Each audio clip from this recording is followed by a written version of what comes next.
Good morning, everybody. Today I have a Linksys SD2008 8-port gigabit switch, and it appears to be dead. I got this out of the garbage. It's got a power light, but whenever I plug in any other equipment into the back, nothing seems to happen. So it appears to be completely dead. It's not communicating internally.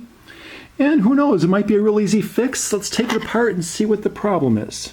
New power supply. This is another 12 volt 1 amp supply, as this thing seems to say right on the side. But don't seem to see anything. I don't see that flashing anymore either. Let me take a look at this some more. So it's not the power supply. Well, the first step in repairing this thing there is taking it apart. I found if I push down, okay, I got this thing on the top, push on the top, and then push down the metal, and this thing comes forward, and, well, there it goes. So you can kind of see how there's some slots here, 3 slots there, and 3 slots there. And it looks like I can see a slot here, a slot there. So, and then the top, or the other side, you can see it's there. So it's just a matter of pulling off there. Well, let's go try to get this other side here. This thing came out, and the trick is the catch is right there and right there on the end. So I don't know whether the camera sees that too well. Okay, you can see there's a hole here. That's where the one end catches. There's a hole here. That's where the other one catches. So you pry the metal out away from the hole and pry the metal out away from the hole on the 2 ends. Now that we got the 2 end caps off, I got this thing, and I'm pushing away from the cover, and it comes up. So kind of see where the ports are up here. I push the top away from the ports. You can see there's a little hook here and a little hook here. So this kind of comes back. And now we can look at it. We can kind of see there's some screws holding the circuit board down to the bottom piece of metal. Anyway, before I go too much further, the problem is obvious. Take a look at this capacitor here. You see how bulgy it is? This one's bulgy. This one's bulgy. This one's bulgy. This one's bulgy. Those two look pretty good. So we got 4 bulgy capacitors. And hopefully you can kind of see there, but this is a pretty obvious problem. Hopefully I've got some in my supply bag. I'll find out. Looking at the capacitors, you can see they're 470 microfarad, 25 volts, rated for 105 degrees C. Name brand stone. And here you can clearly see the bulge. So anyway, let me see what I have. I may have to buy some replacements. Well, it just so happens I happen to have some 1000 microfarad 25 volt capacitors. They're 20 millimeters high, and I kind of looked, and if you notice that they're just a little bit taller, and I measured that height as being around 17 or 17 and a half millimeters or so. You know, I took the dial indicator and measured it. So I looked for test fit, and if I did the 20 millimeter high, it would hit the top. I might be able to force it in there, but I hate to force stuff in. And so anyway, I think I'm going to have to buy some new capacitors.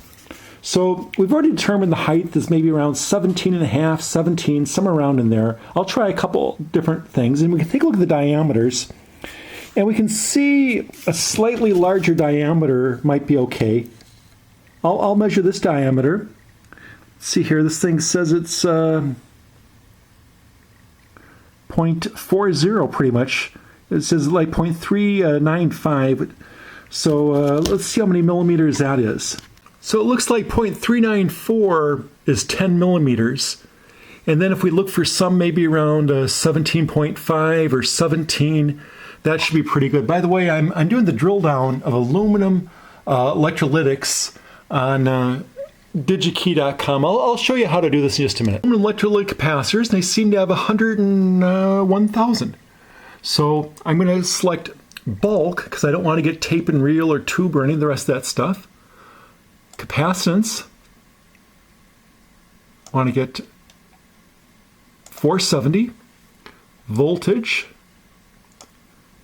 25 volt. Now we'll just scroll over to the right here. Want to get through hole height. I want to get 17.5. Well, I'm not too sure which one's right, so I'm going to hold the control button and do both of those. And I'm also going to select in stock and apply filters. So it says we got 6. We only have 6 capacitors. That's pretty good, 6. So the top one here is a Rubycon for 53 cents. And general purpose, 60 milliohm impedance, 665 milliamps of current. This other Rubycon is very similar. It has almost identical specs, although the second one here for a penny more is rated for 7,000. Well, I hope I'm getting this okay. Rated for 7,000 hours. This one's rated for 5,000 hours, so maybe it's a slightly better one. And, you know, every time I've gone through here and done this, I see different capacitors. But, well, it looks like this one right here is the winner right there. So we'll click on that.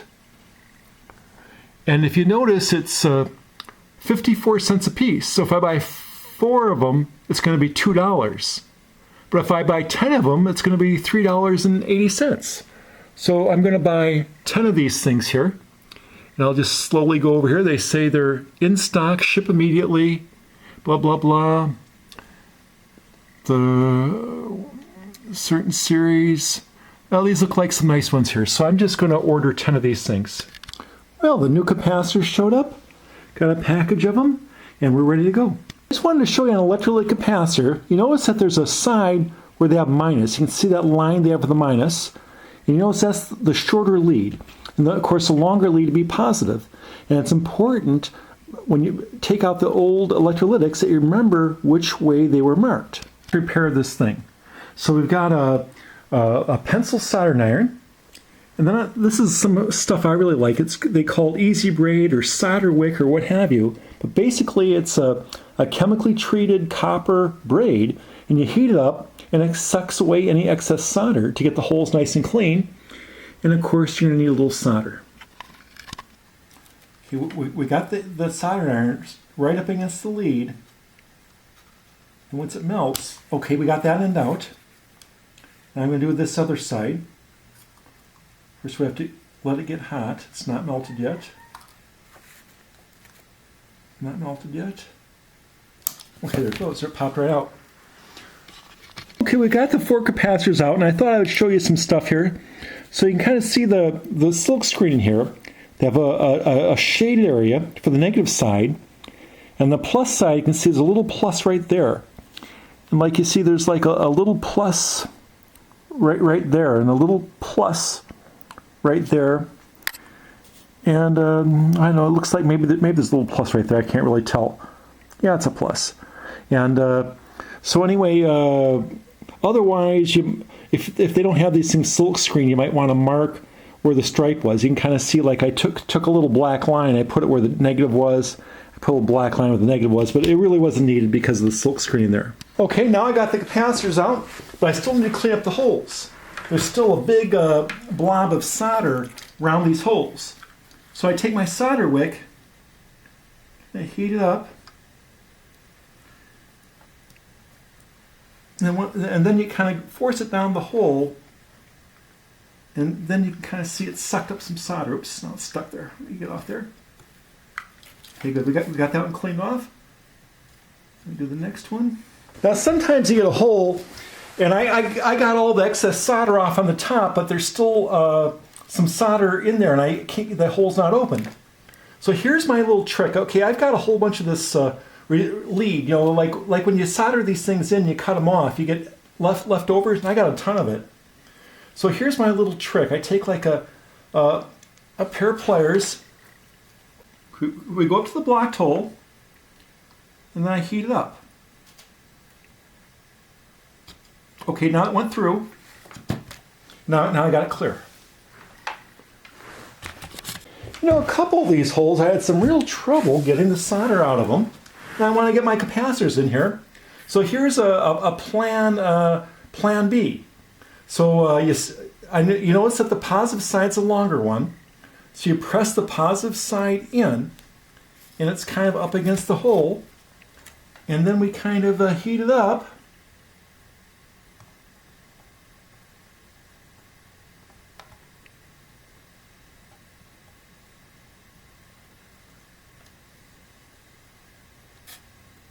Oh, there it goes, went right through. Okay, I've got all the capacitors in, and now I gotta solder them in. So I kind of push them through and spread the leads a little bit out so they don't come out. And then we just kind of heat up the pad and the work until it gets hot. And we have to make sure everything gets hot first, and then we touch a little bit of solder on there. Well, it wasn't hot yet.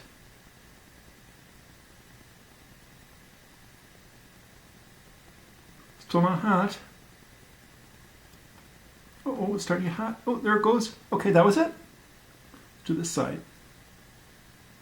Strike while the iron's hot. Okay, got it.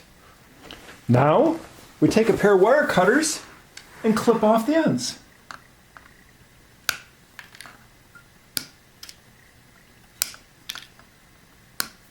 Okay, we're powered on. We see the power light.